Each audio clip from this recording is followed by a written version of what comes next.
নমস্কার, শুভ সকাল সবাইকে স্বাগত জানিয়ে শুরু করছি আজকের নতুন ব্লগ। আশা করছি আপনারা যে যেখানে আছেন ভালো আছেন, সুস্থ আছেন। এখন বাজে 7:24। তো ঘুম থেকে কেবলই উঠলাম, উঠে এখন আমাকে তাড়াতাড়ি এই সমস্ত কাজ করতে হবে, মানে ঘরটা ঝাড়ু দিয়ে মুছে স্নান করতে হবে।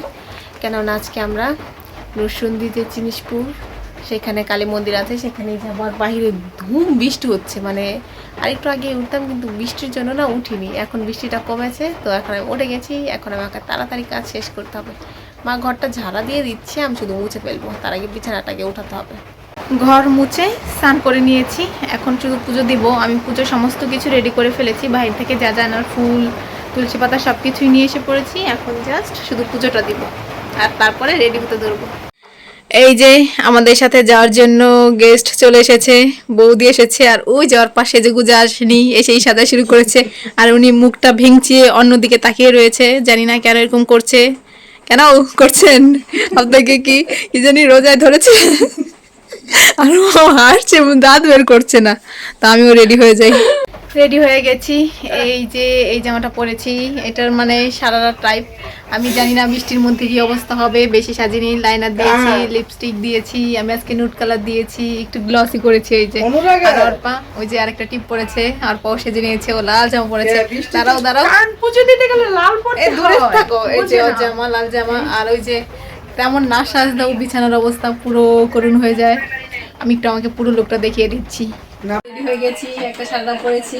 এটা না এই অল্পতে, বাইরে তো প্রচুর বৃষ্টি হচ্ছে আজকে সারাদিন। এখানে একটু বৃষ্টি হলেই আমার জল হলেই শুকিয়ে যাবে, কিন্তু পড়তে পারে। তো রেডি হয়ে গেছি, এখন বেরিয়ে গেলেও পারি। 10:01 এখন বাজে। তো ফাইনালি আমরা বেরোচ্ছি। আমাদের সাজগোজ অনেক আগেই হয়ে গেছিল, কিন্তু একজন ব্রাইডাল মেকআপ করছিল, তার জন্য আমাদের লেট হয়ে গেল নাকি। তো আমি তালা মারে বেরিয়ে গেছি, সবাই বেরিয়ে গেছে, আমি আর অর্পা রয়েছি, মা পিছনে রয়েছে। তো আমি আর অর্পা চলে যাই। বাবা বকাবকি করছে, যদিও আমাদের অনেক তাড়াতাড়ি রেডি হয়ে গেছে। আর আমি একটা কাঁকড়া নিলাম না, থাক, ভুলে গেছি, ব্যাপার না। আমি আর অর্পা রেডি হয়ে চলে এসেছি। আমরা সবাই রেডি হয়ে চলে এসেছি, শুধু দাদা বাকি আছে। দাদা এক জায়গায় গিয়েছিল, সেখান থেকে এসেছে কেবল। তো এখন দাদা যাবে, যে রেডি হয়ে আসবে। দাদা সবার পেছনের সিটে বসবে, তাই আমরা একটু ওয়েট করছিলাম বাইরে। দাদাকে পেছনে বসিয়ে তারপর আমরা সামনে উঠবো। তো বলতে বলতে আমরা বেরিয়ে গেছি। আজকে যেতে অনেকটা লেট হয়ে গেছে, আর সকালে খুব বৃষ্টি হচ্ছিল, বৃষ্টির জন্য আমাদের বেরোতে দেরি হয়ে গেছে। আর যে রাস্তাটা দিয়ে যাচ্ছি সেই রাস্তাটা অনেক সুন্দর। আর এটা হলো চরসুন্দর ব্রিজ। আমরা বলতে বলতে চরসুন্দর চলে এসেছি। আর আমি সাইডের দিকে বসেছিলাম, অর্পা মধ্যে বসেছিল। অর্পাকে আমি বলেছিলাম একটু ভিডিও করতে, অর্পা অনেক দূর থেকে ভিডিও করছিল, কিন্তু যখনই চরসুন্দর ব্রিজের কাছে এসেছে, মানে ব্রিজটা পুরোপুরি ভিডিও করতে পারেনি, তার আগেই ও ফোনটা মানে ভিডিওটা কেটে দিয়েছিল। তো পরে আবার ফিরে আসার সময় আমি একটু ভিডিও করেছিলাম। আর এই রাস্তাটা তো প্রচুর সুন্দর, জায়গায় জায়গায় অনেক কৃষ্ণচূড়া গাছ আছে। তো আমি কৃষ্ণচূড়া গাছ দেখে ভিডিও করতে নিয়েছিলাম, কিন্তু তার আগেই কৃষ্ণচূড়া গাছগুলো আমি পিছনে ফেলে দিয়েছি। তো আমরা চলেও এসেছি। এখানে এসে আমি আর অল্প একটু দুষ্টুমি করছিলাম, একটু ভিডিও করছিলাম। যেহেতু আমরা পূজা করার জন্য এসেছি, এখানে এসেই আমরা ভোগের জন্য কিছু প্রসাদ কিনে নিচ্ছি। এই যে এই প্রসাদগুলো, এগুলোই আমরা কিনেছি। এখানে বৌদি, অর্পা, দাদা সবাই মিলে এই প্রসাদ কিনছিল। আর ওই যে দেখা যাচ্ছে মন্দির, আর এই মন্দিরটা দেখতে খুবই সুন্দর, খুবই সুন্দর। আজকে বৃষ্টির জন্য আমাদের বেরোতে অনেক লেট হয়ে গেছে, আর এসে দেখি পুজো হয়ে গেছে। এখানে ঠাকুরকে নিবেদন দেওয়া হয়েছে, তো গেটটা লাগানো। আমরা বাইরে ওয়েট করছিলাম, যদিও এখন অঞ্জলি শেষ হয়নি। আর এই মন্দিরটা ভেতর দিয়েও দেখতে অনেক সুন্দর, বাহিরেও অনেক সুন্দর। ভেবেছিলাম পরে ভেতরের ভিডিও করব, কিন্তু পরে আর ভিডিও করা হয়নি। আর এই মন্দিরের বাহিরে একটা বড় বটগাছ আছে, আর এই বটগাছে সবাই মানত করে এইখানে এই কাগজগুলো বেঁধে রেখেছে। আর নিবেদন শেষে মন্দিরের গেট খুলে দিয়েছে, এখন অঞ্জলির পালা। তো আমরা সবাই দাঁড়িয়ে গেছি অঞ্জলি দেওয়ার জন্য। তো এখানে আমাদের অঞ্জলিও দেওয়া শেষ, তারপর আমরা চরণামৃত নিচ্ছিলাম। আর আমাদের কপালে একটা সিঁদুরের ফোঁটা দিয়ে দেয়। তারপর আমরা বাইরে চলে এসেছি। এখানে আমরা প্রদীপ, আগরবাতি ধরাবো। তো কিছু কিছু মানুষ আগেই ধরিয়েছিল, মা বাবা ওরা আগে ধরিয়েছিল, তো এখন আমরা ধরাচ্ছি।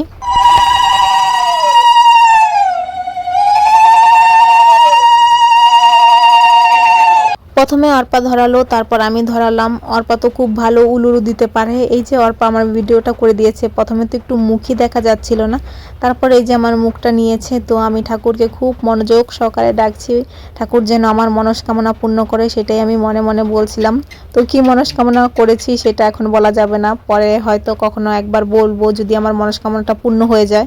বাহিরে প্রদীপ আগরবাতি ধরিয়ে আমি আবার মন্দিরের ভেতরে চলে এসেছি একটু ভিডিও করার জন্য। ওই যে দেখা যাচ্ছে ভেতরে 4 কোণা 3টে চোখ আছে, তো এটাই হলো মা কালী। এখানকার মা কালী অন্যান্য জায়গার মা কালী থেকে একটু ভিন্ন। তারপর আমি আর অর্পণ আমরা সবাই মিলে মন্দির একটু প্রদক্ষিণ করে নিচ্ছিলাম। তারপরে মন্দির প্রদক্ষিণ শেষে আমরা ঠাকুরকে প্রণাম করে নিলাম। তারপর ভাবলাম কিছু ছবি তুলে নেই, তো এই যে আমি এই জায়গাটায় বসেছি। আর পুরো মন্দিরটা এরকম সিঁড়ি সিঁড়ি দেওয়া আছে যাতে অনেক ভক্ত হলে সবাই বসতে পারে। তো অর্পাকে বললাম কিছু ছবি তুলে দিতে, তো ছবি তুলে আমরা আবারও বাইরে চলে এসেছি। এখন আমি পুরো সামনে থেকে ভেতর পর্যন্ত মন্দিরটা একটু ভিডিও করার চেষ্টা করছি। তো এবার না বেশি একটা ভিডিও করা হয়নি, এরপরে যখন যাব তখন অনেক সময় নিয়ে ভিডিও করব, পুরোপুরি দেখাবো। এই যে আমি মন্দির থেকে ভেতরে যাচ্ছিলাম আর এই যে মা বাকিরা সবাই মন্দির থেকে বেরোচ্ছে, আর কিছু কিছু মানুষ এখনো মন্দিরে আছে। আর এই মন্দিরটা অনেক সুন্দর, আর এখানকার মা খুবই জাগ্রত, আর মন্দিরের বাহিরটাও অনেক সুন্দর। এই যে সাদা কালারের মধ্যে গোল্ডেন গোল্ডেন, তো এই মন্দিরে আরও কাজ চলছে। এখানে থাকার কোনো ব্যবস্থা নেই, তবে আমি সাইনবোর্ডে দেখেছিলাম যে এখানে একটা বিল্ডিং করা হবে, তার জন্য অনুদান নেওয়া হচ্ছে। কেউ যদি চান তাহলে অনুদান করতে পারেন।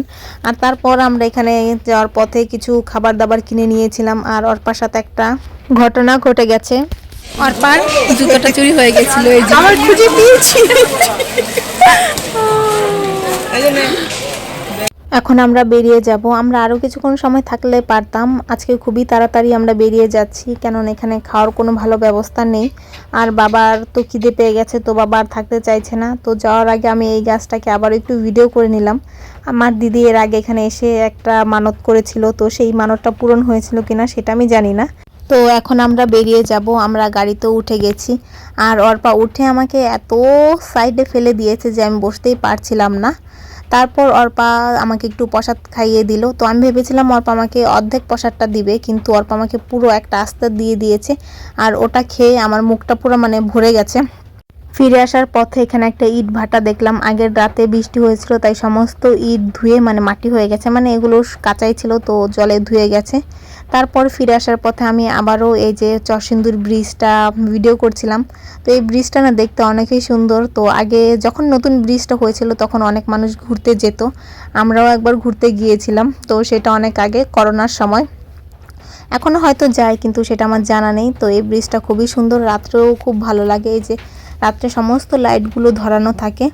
আর কে কে এই চরসুন্দর ব্রিজটাতে গিয়েছেন অবশ্যই কমেন্টস করে জানাবেন। আমরা ভেবেছিলাম চরসুন্দর এসে খাবো, কিন্তু এখানেও খাওয়ার তেমন ভালো ব্যবস্থা পাইনি, তাই আমরা বাড়ি ফিরে যাচ্ছি। যেই রাস্তাটা দিয়ে ফিরে আসছি সেই রাস্তাটাও তো অনেক সুন্দর। তো যাওয়ার সময় তো আমি কৃষ্ণচূড়া ফুলের ভিডিও করতে পারিনি, তো ফিরে আসার পথে খানিকটা করতে পেরেছি, যদিও তেমন ভালো একটা দেখাতে পারিনি, কিন্তু সামনাসামনি দেখতে অনেকই সুন্দর লাগছিল। যাওয়ার পথে দেখতে বেশি সুন্দর লাগছিল, তো আসার পথে একটু কম সুন্দর লাগছিল, কেননা আসার পথে আমরা উল্টো দিক থেকে দেখছিলাম।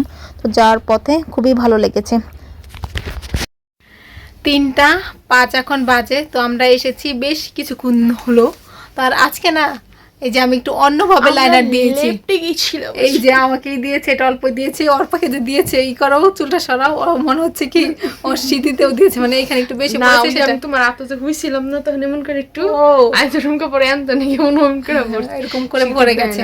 তো এখন বাহিরে রান্না বান্না হচ্ছে, বৌদি রান্না করছে, আমি আর অর্পা ঠিক করেছি ঘর থেকে আমরা বেরোবো না কোনো সন্তান। হ্যাঁ, আমরা খালি যে গিলবো গান্ডে পিন্ডি গিলবো, গান্ডে পান্ডে, যদিও এতক্ষণ গান্ডে পান্ডে গিলে এসেছি, এখন আবার যাবো ভাত হলে তারপরে গান্ডে পিন্ডে গিলতে যাব।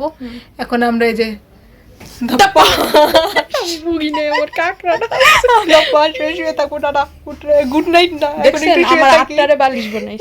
আমি তো ওর হাতটা দিতে চাচ্ছিলাম না, ও হাতটা দিয়ে দিয়েছে, তারপর উঠে গেছে, কেননা ওর আমি একটু কথা বলে নেই তারপরে শুয়ে থাকবো। তো এখন একটু শুয়ে থাকি, অর্পার মাথা একটা কাঁকড়া ছিল, তাই ও এরকম করে পুরোটা দেয়নি। তো আমি এখন একটু শুয়ে থাকি, আর দিদিকে একটু ফোন দিয়ে ওর সাথে একটু গল্প করে নেই।